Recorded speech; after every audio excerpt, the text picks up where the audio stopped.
Last week we discussed how to measure the utility value of different health states. These utility values can be used as a proxy for quality in measuring how effective therapies are. How? That's the topic of this week's Healthcare Triage.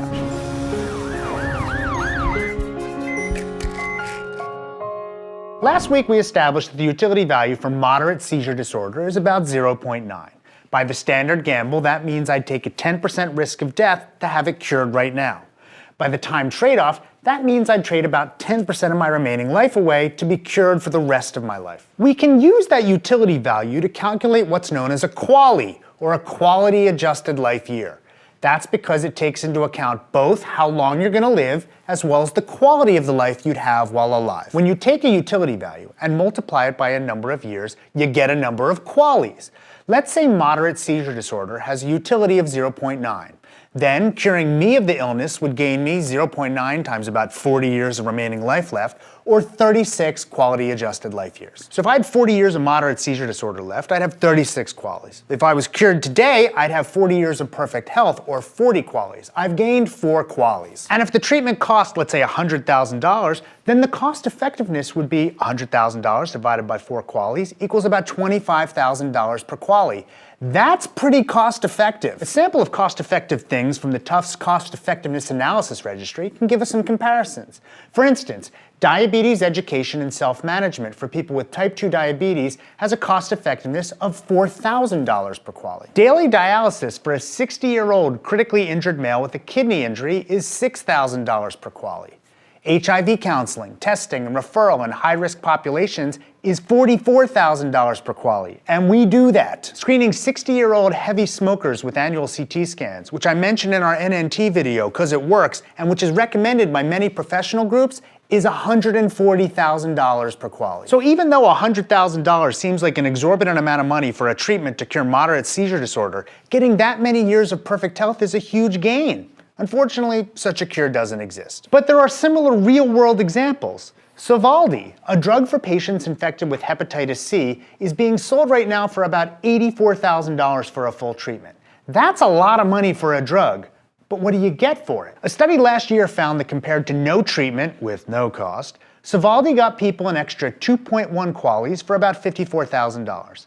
That's about $26,000 per QALY gained. People are really upset that the drug company is charging so much for the drug, but in the scheme of things, it's sort of cost-effective.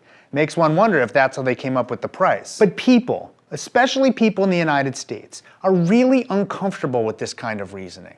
They don't like putting a number or a dollar value on life.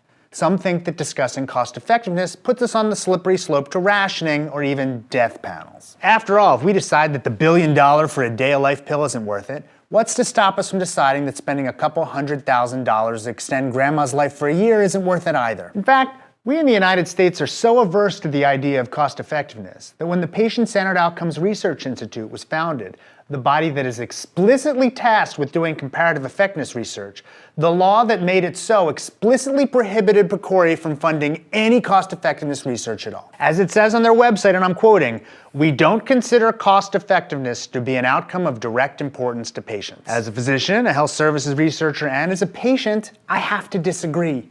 I think understanding how much bang for the buck I, my patients, and the general public are getting from our healthcare spending is of great importance. Other countries routinely use cost-effectiveness data to make decisions about health coverage. In the UK, the National Institute for Health and Care Excellence has a £20,000 to £30,000 per QALY threshold. They don't make decisions on whether to cover therapies based on this number alone, but it's certainly considered as a factor. We've tried in a limited way to use such data in the United States. In the 1990s, Oregon's Medicaid program began using a strict threshold ranking of 688 procedures according to their cost effectiveness. They only covered the first 568. Doing so freed up enough money to cover many more people who were previously uninsured. But the plan hit a snag in 2008 when a woman with recurrent lung cancer was denied a drug that cost $4,000 a month because the proven benefits weren't enough to warrant the costs. The national backlash to this was indicative of our collective difficulty in discussing the fact that some treatments might not be worth the money. The Oregon Health Plan made things worse in this case, however, by offering to cover drugs for the woman's physician-assisted suicide if she wanted it. Even supporters of the plan found the optics of this decision difficult to accept. These actions seem far closer to justifying the claims of those who fear death panels than anything the Affordable Care Act might have created. But refusing to consider cost-effectiveness at all has implications as well. When the United States Preventive Services Task Force makes a recommendation, they almost always explicitly state that they do not consider the costs of providing a service in their assessment. And because the Affordable Care Act mandates that all insurance must cover, without any cost sharing, all A and B recommendations the USPSTF makes, that means that we are all paying for these therapies, even if they're incredibly inefficient. In a recent manuscript at Health Affairs, some health economists made an explicit argument that the USPSTF should begin to consider cost-effectiveness data. If we're all going to mandate that recommendations and interventions must be covered by health insurance, then it seems logical that we at least consider their economic value. The cost-effectiveness of a therapy need not be the only thing we use to approve coverage, but ignoring it is akin to putting our heads in the sand.